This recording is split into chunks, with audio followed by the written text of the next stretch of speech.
Hello, my name is Adam Levy. Welcome to another edition of my Guitar Tips video blog. I post a new video each and every Friday, so do make sure to subscribe if you want to catch them all. Today's guitar tip is this. Those habits aren't going to change themselves. You know what I mean? We all have these funny little bad habits that we've developed as guitar players. And if you know what your bad habits are and you want to rid yourself of them, it's not going to happen just by sheer force of will. You actually have to practice playing the guitar without doing whatever the bad habit thing is for you. For me, it's looking down, I tell my students all the time, don't look down, don't look down. I tell myself, don't look down. And what I mean is, don't watch your fingers. There's really no benefit to watching your fretting hand or your picking hand.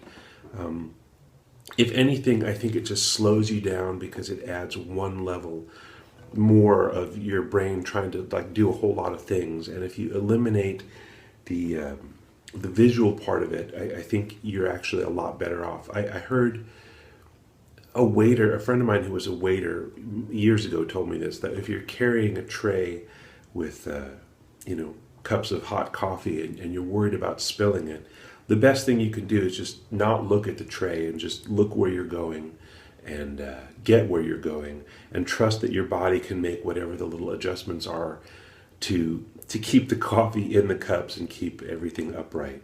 And that when you start looking at it, your brain wants to make these micro corrections, and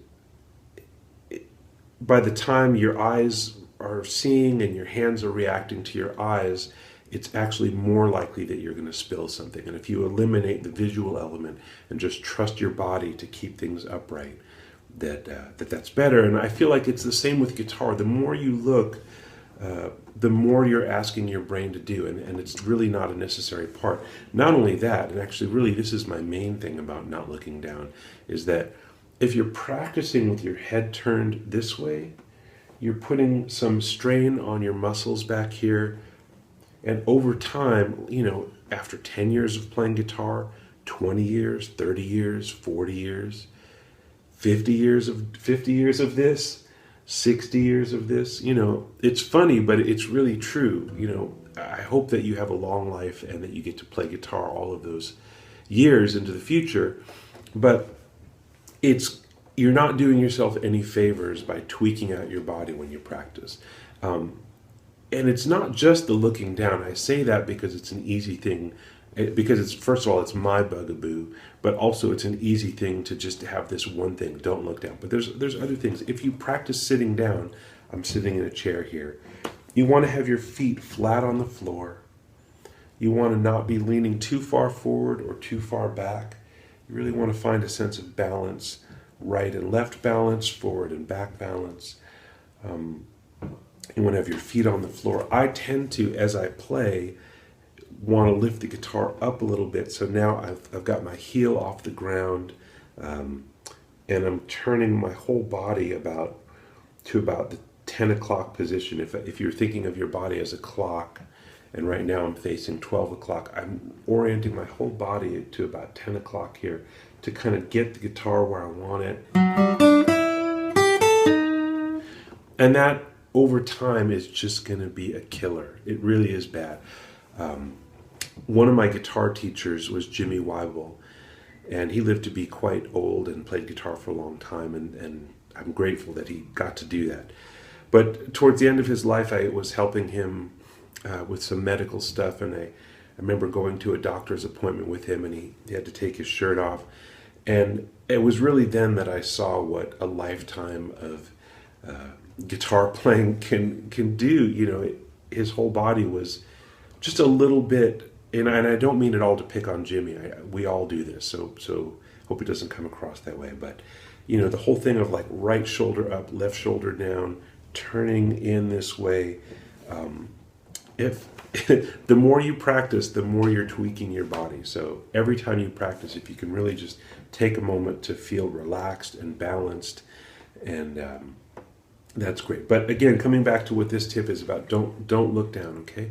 So it's easy enough to say don't look down, and it's easy enough actually to put into practice when we're playing, say, a scale in a position. Okay, this is the A minor pentatonic at the 5th fret. I might look down just to make sure I'm starting in the right place. But once we're there,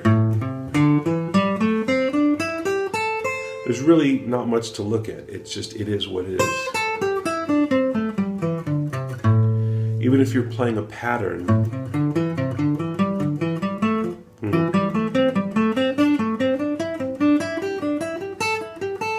there's not much to it that needs attention from your eyes. And when you have your eyes open, assuming that you're playing in a band, you have the opportunity to look around and see what's happening in the band. You know, see maybe somebody needs your attention. Maybe the bass player is trying to tell you something, or maybe the singer is trying to tell you something. If you're looking down here, they're going to have to literally come tap you on the shoulder to get your attention. And that really shouldn't be the case. It'd be like if you're driving your car and you are only looking at the road 10 feet ahead of you. That is no way to drive. You need to look way out ahead. You need to think about your peripherals. You need to, you know, look in the rear view mirror. We don't have a rear view mirror on the guitar, at least I don't. But the idea is the same. You really want to have the ability to, you want to use your eyes for something more valuable than just admiring your left hand technique, okay? So, and also, you know, you have an audience, hopefully when you're playing, there's some people out there, and you can use your eyes to connect with them energetically. You could play to somebody in the front row, or play to somebody in the back row, or play to somebody up in the wings, or whatever. But I think one of the real joys of playing music at all is that it's not just an internal thing, but it's an external thing. You're really trying to connect with the people that are in the room with you, the audience, the people in your band. And as long as you're looking here, you're really not going to be able to make much contact with any of those people. So those are really the two key reasons that I say don't look down. One is tweaks your body, and two is it cuts you out of a whole bunch of available connectivity that's just right there. So maybe you have a different bad habit. You know, not everybody has the problem of looking down. But whatever your habit is, you know, you need to practice in a way that eliminates the habit. I actually forgot I was going to mention something else about.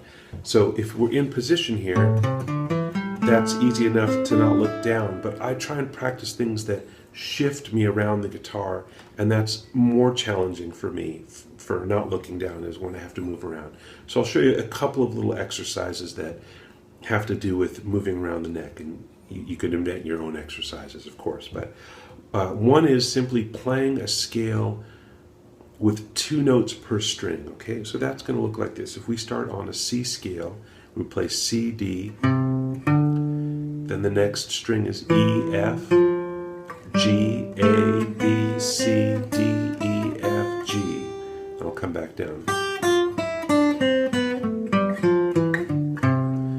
You know, I'm not going to say which fingers you should use, but just, you know, whatever feels comfortable.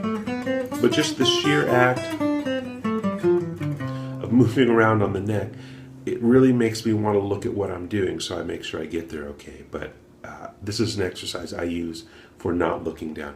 If you have a full-length mirror, you could practice in front of that. That can be very helpful, so you can see what you're doing. If you really need to look at your fingers, at least it's a way to look forward. So that's something that you could do. Another exercise is playing a scale up and down one string, you know. Or some variation that's like,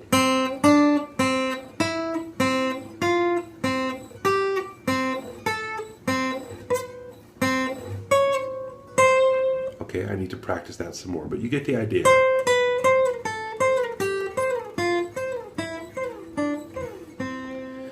And another thing that I like to practice is arpeggios with 2 notes per string. So let's say you were going to play a G major 7 arpeggio, and you wanted to start on, you could start on F sharp, that's the 7th. So I'll go F sharp, G, B, D, F sharp, G, B, D, F sharp, G, B, D. You could make it into a pattern if you want.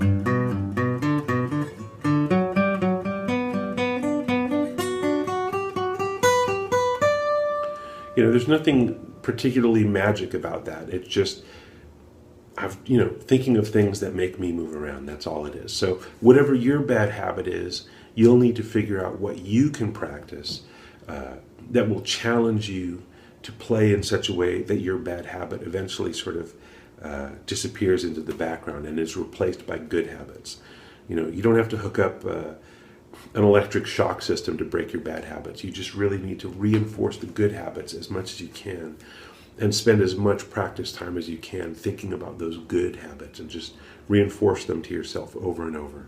So that's the way onward and upward, is to make yourself a better guitar player and make yourself free from those bad habits. Mine is looking down, yours is whatever it is. So this week's guitar tip: those habits aren't going to change themselves. Go out there and you change them. That's the tip for this week.